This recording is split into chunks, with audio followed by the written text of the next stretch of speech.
Recording studio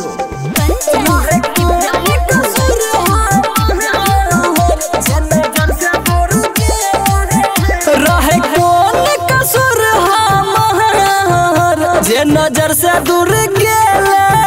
गे रहे कौन कसूर हमार जे नजर से दूर गेले गे बिरहन समझ ले गे नई अपन बनैले गे रहे कौन कसूर हमार जे नजर से दूर गेले गे रहे कौन कसूर जे नजर से दूर गेले गे रहे कौन कसूर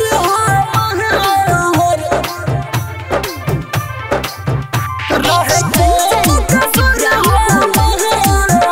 जे नजर से दूर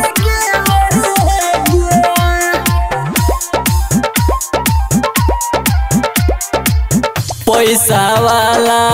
बहुते मिलतो यार हेन कहियो नहीं मिलतो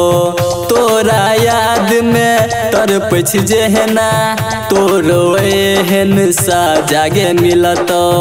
तोरो एहन सा जागे मिलतो हेगे पैसा वाला बहुते मिलतो यार हेन कहियो नहीं मिलतो तोरो याद में तरप जेहना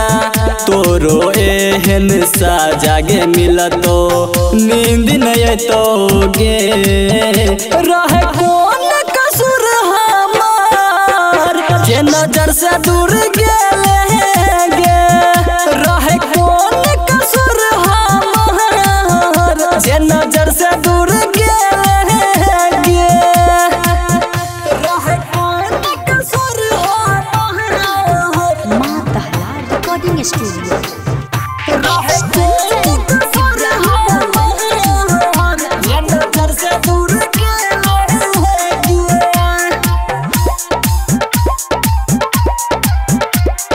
सब दिन क्रिया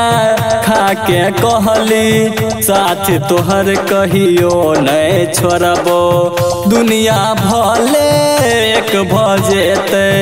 तोरे संगे जीबोआ मरबो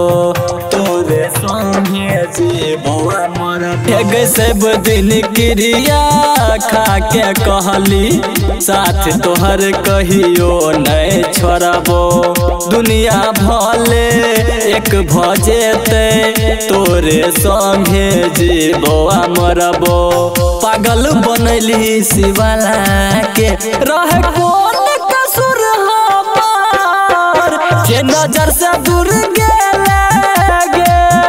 रहे कौन कसूर हमार जे नजर से दूर गेले गे माँ तहला रिकॉर्डिंग स्टूडियो किसान चौक सुपौल।